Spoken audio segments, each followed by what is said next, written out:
मृत्यु महोत्सव।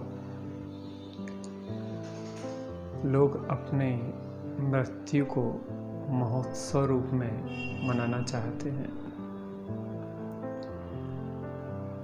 कि मेरे जीवन के अंतिम क्षण एक महा उत्सव के रूप में हो। जिन क्षणों में मुझे यह अनुभूति हो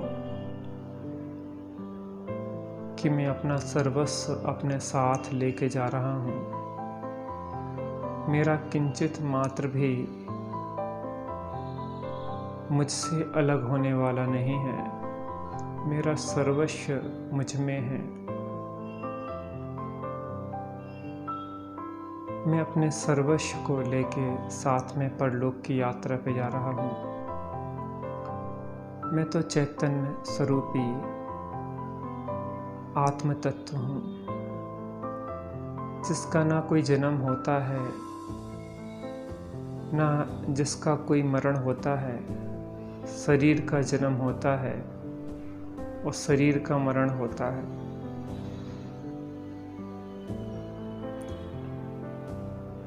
मैं तो नित्य अविनाशी अमूर्तिक चैतन्य तत्व हूँ, लेकिन मृत्यु उसी की महोत्सव रूप में होती है जिसका जीवन महोत्सव के रूप में होता है। जिसका जीवन उत्सव या महा उत्सव के रूप में नहीं है, उसकी मृत्यु भी महोत्सव के रूप में नहीं होती। हम मरण को सुधारना चाहते हैं, लेकिन ज्ञानी कहते हैं जिसका जीवन सुधरता है उसी का मरण सुधरता है। जीवन भर हम जो संस्कार डालते हैं, अंत में वही संस्कार हमारे ऊर्ध्व होते हैं। जो व्यक्ति इलायची खाता है उसको इलायची की डकार आती है, जो लहसुन खाता है उसको लहसुन की डकार आती है। जीवन भर हम पैसे की दौड़ में लगे रहें, ख्याति लाभ पूजा की दौड़ में लगे रहें, बाह्य संयोग को जुटाने में लगे रहें और अंत में हम सोचें कि हमें शुद्ध चिद्रूप की ध्वनि निकले, तो ऐसा संभव नहीं है। बहुत विरल और बहुत पुरुषार्थी होते हैं जो अंत समय में अपने मरण को सुधार लेते हैं। बहुधा जीव तो ऐसे होते हैं कि जो अंत में गाफिल होकर मरते हैं। बाहर के लोगों का संबोधन आदि भी उन्हें कार्यकारी होता है जिन जीवों ने अपने जीवन में कुछ उपलब्धि की हो, नहीं तो उन लोगों को जिन्हें आत्मा की उपलब्धि नहीं हुई या आत्मा की रुचि नहीं है, अंत में एक बेचैनी, घबराहट, चिड़चिड़ाहट उत्पन्न होती है, क्योंकि उन्हें यह लगता है कि बस मेरा सर्वस्व अब जा रहा है, मेरा सब कुछ छूट रहा है, अब मेरे पास कुछ भी नहीं बचा, अब मेरा अंत निकट है। जिसने अपने अनादि अनंत को नहीं देखा, तो इस पर्याय के अंत से उसे अपना अंत दिखाई देता है। इस पर्याय के जन्म से उसे अपना जन्म दिखाई देता है। जिसका जीवन एक उत्सव के रूप में जिया हो, यहाँ पे रहा तो हो, लेकिन जल से भिन्न जैसे कमल रहता है कि जल के बीच में रहते हुए, जल में रहते हुए भी कमल में जल का प्रवेश नहीं होता, अलिप्त रहता है। जैसे कीचड़ में रहते हुए भी सोना एकदम अलिप्त रहता है, ऐसे ज्ञानी संसार में रहता है लेकिन संसार ज्ञानी में नहीं रहता। जैसे नाव पानी में रहती है लेकिन पानी नाव में ना आए तो नाव डूबती नहीं है, ऐसे ही ज्ञानी इस संसार में रहते हैं, इन संयोगों के बीच में रहते हैं, परिवार कुटुंब के बीच में रहते हैं, लेकिन सबके बीच में रहते हुए भी अपने को एकदम पृथक अलिप्त ही देखते हैं। जीवन के हर क्षण क्षण करके जिसने अपने पृथकता या भेदभाव ज्ञान को जिया है, जिसने अपनी चेतन सत्ता को पृथक देखा है, उसी व्यक्ति के अंत समय में शुद्ध चिद्रूप की धुन लगेगी। वही कहेगा कि अजर हूँ, अमर हूँ, न मरता कभी, चिदानंद गायक न डरता कभी। अग्नि से भी मैं में कभी जलता नहीं, जल गलाए तो कभी गलता नहीं। शस्त्र से भी मैं कभी कटता नहीं, मैं सदा ज्ञायक स्वभावी आत्मा, आत्मा हूँ, आत्मा हूँ, आत्मा। इसलिए हमें हर क्षण को महोत्सव रूप में जीना है। जीवन का अंत कब आ जाए यह ठिकाना नहीं है। हर क्षण यह जीना है कि मैं चैतन्य स्वरूप भगवान आत्मा हूँ, मैं अनादि अनंत शुद्ध तत्व हूँ।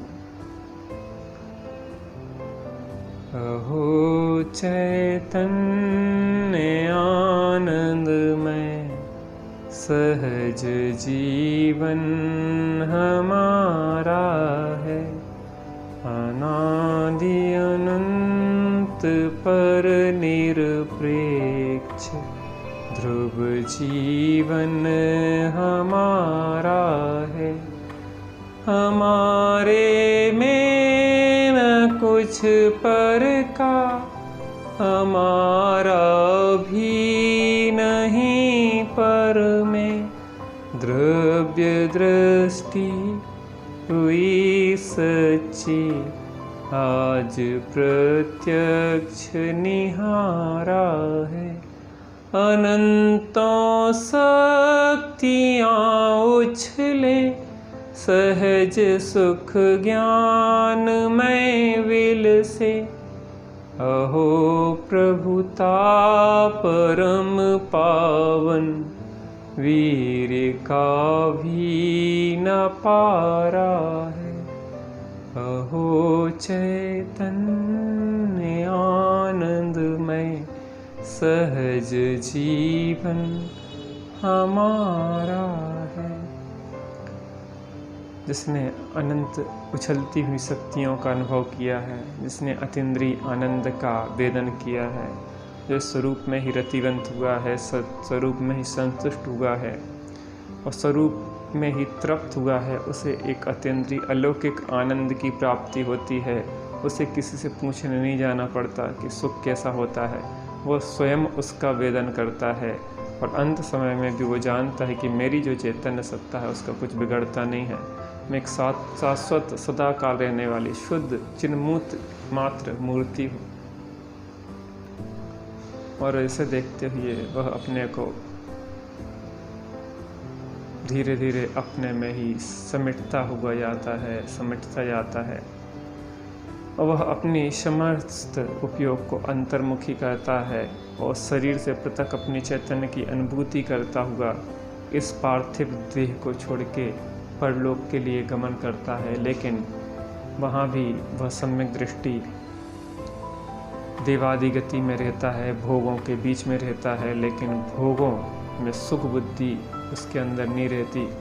भोगों को भोगता नहीं है, भोगतता है और वहाँ से आके राजा महाराजा चक्रवर्ती आदि के पदों को प्राप्त कर उनमें भी अलिप्त रहते हुए निर्ग्रंथ दिगंबर दीक्षा को धारण करके वह अपने शाश्वत मोक्ष सुख को प्राप्त करता है। प्रत्येक ज्ञानी की यही दशा होती है। हमें भी अगर सुखी होना है, सच्चा सुख प्राप्त करना है, निराकुल सुख प्राप्त करना है, तो अंतर्मुखी अभ्यास द्वारा अपने को आत्मा चैतन्य तत्व में अमूर्तिक चैतन्य सत्ता हूँ, मैं आनंदमय सत्ता हूँ, ऐसा विश्वास लाना है।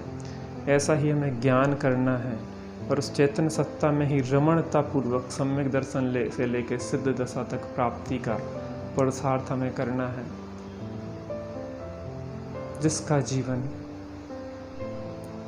महोत्सव रूप होता है, उसकी मृत्यु भी महोत्सव रूप होती है।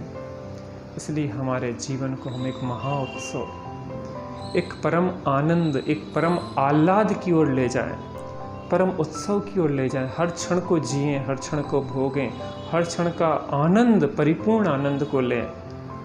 हम में कोई ऐसी कमी नहीं है कि हम उस परिपूर्ण आनंद की ओर नहीं बढ़ सकते, अपने चेतन सत्ता का अनुभव नहीं कर सकते। हमारा जीवन महोत्सव रूप होगा तो हमारी मृत्यु भी नियम से महोत्सव रूप ही होगी। हम सभी उस मृत्यु महोत्सव, जीवन महोत्सव पूर्वक मृत्यु महोत्सव को प्राप्त करें और हम सभी सुखी हों, शाश्वत सुख को प्राप्त करें। इसी मंगलमय भावना से जय श्री।